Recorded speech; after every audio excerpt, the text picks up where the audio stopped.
Hello everyone, welcome back to Monica Khurana's Academy. And today I have brought another segment of sentences under heading of transformation of sentences, and this is removal of to. Some people find it too easy and some people find it too complicated. So basically today I have brought some examples of this and how you can change these types of example to different kinds of sentences. Like sometimes you see a sentence written in this format to, okay, like he is too weak to play. So basically इस sentence का जो meaning होता है that is कि वो इतना weak है that he cannot play. This second segment to play, this is actually indicating negative sense of the action, right? So जब भी whenever we change this sentence into other form, we replace so with to, we replace to with so, and this single to, that means to, this, that plus subject plus cannot, okay, or can't, whatever you want to write. अगर sentence आपका present में है तो can't रहेगा, अगर आपका sentence was में है तो ये couldn't हो जाएगा, right? So ये ability show करता है किसी भी person की he is too weak to play, इतना weak है कि वो नहीं खेल सकता है. So he is so weak that to की जगह क्या आ जाएगा that. अब जो भी subject है वो subject चलेगा यहाँ पर he, that he cannot और that he can't play cricket. Okay. Second sentence देखो, जैसे Ram was too old to lift that weight. Ram इतना ओल्ड है कि वो वेट नहीं उठा सकता. तो इस सेंटेंस को हम कैसे चेंज करेंगे? Ram was so old that he could not, क्योंकि यहाँ पर राम के साथ जो हमारा टेंस है वो पास्ट में यूज़ किया गया है, तो कैन का कुड हो जाएगा that he could not lift that wait.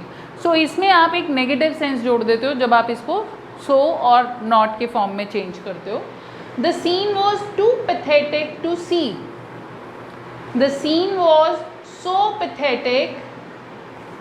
ठीक, अब इसमें क्या मिसिंग है बेटा? इसमें सब्जेक्ट मिसिंग है. यहाँ तो आपको राम सब्जेक्ट मिल रहा था, ही सब्जेक्ट मिल रहा था. सो कभी कभी sometimes you see in many sentences subject is missing. There you add subject as one. Okay.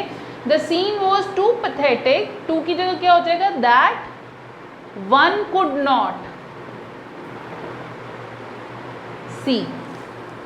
Okay, so one type of sentence transformation is this, where to and to is written together. If you look at these kinds of sentences where for to is followed by for, so इसका meaning क्या होगा? Let's check that. He is too slow for a racer, right? So too slow, that shows the intensity of someone's caliber or ability. And for a racer, again the condition which he cannot. So for को substitute करके that plus जो भी subject होगा plus can't आ जाएगा या cannot आ जाएगा. cannot साथ साथ लिखते हैं.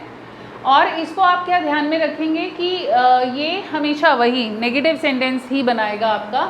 So he is so slow that he cannot be a racer. और he can not race. So अगर आपने रेसर ही लिखना है, he can not be a racer, right. So be आप ऐड कर देंगे अगर आप इसी सेंटेंस को लेकर चलेंगे. He is too lazy for a sportsman. He is so lazy. For की जगह क्या हो जाएगा? That he can not be a sportsman, right. He is too strong for me. अब यहाँ पर अगर आप देख रहे हैं तो अगेन मी, ये किस तरह का सेंटेंस रहेगा? इसमें हम अपनी तरफ से लाइक प्रॉपर या एक सेंटेंस या कुछ फ्रेज ऐड कर सकते हैं. जैसे he is so strong that me मेरे लिए है तो I can not stand against him. Okay. या फिर I can not compare in any form, right. या I can not stand against him, right. So his position is too bad for solution. His position is too bad for solution. Too की जगह again so आ जाएगा. For solution मतलब इतनी बुरी हो गई है सिचुएशन कि जिसका सॉल्यूशन नहीं निकाला जा सकता, तो वो क्या होगा, that it has no solution.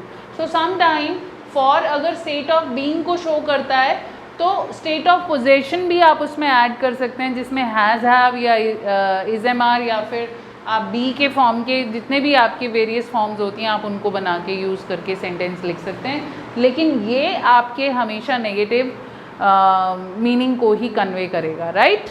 तो जब हम टू और टू या टू और फॉर लिखते हैं तो अलग से हमें नो या नॉट यूज़ करने की ज़रूरत नहीं होती। If I look at this, sometimes you see sentences like this, it is too cold, it is he is too clever, है ना। यहाँ पर टू का मीनिंग क्या है, यहाँ पर टू का मीनिंग एक्सेस ऑफ एनीथिंग है, like it is too cold to handle, उस तरह का सेंटेंस बन गया। तो कभी कभी हम ऐसे सेंटेंसेस में टी ओ अवॉइड कर सकते हैं, इसे it is so cold as compared to the normal days, okay, it is so cold to be handled properly. So इस तरह से आप सेंटेंस बना सकते हैं, उसको चेंज कर सकते हैं, इसके सेंस को आप समझें। यहाँ पर एक होता है बेटा टू और बाद में हम जो फॉलो करते हैं that is not too. Basically ये क्या, he was too intelligent not to find solution. So too की जगह सो हो जाएगा and he was too intelligent, not टू की जगह क्या हो जाएगा, दैट ही कुड। ऑलरेडी जब नॉट लिखा हुआ है तो वो आपके पॉजिटिविटी को इंडिकेट करता है, दैट मीन्स असर्टिव अफर्मेटिव को इंडिकेट करता है। So he was so intelligent that he could find solution. तो जनरली बच्चे कंफ्यूज हो जाते हैं कि नॉट लिखा है तो शायद इसका मीनिंग नॉट नहीं जा रहा, और आप गौर कर रहे होगे यहाँ पे कॉमा का यूसेज हो रखा है। ऐसे ही the hotel is too large not to accommodate all of you. तो आप क्या बोलेंगे, the hotel is so large, that तो आएगा ही क्योंकि आप कॉमा हटा रहे हैं, that it can accommodate all of you.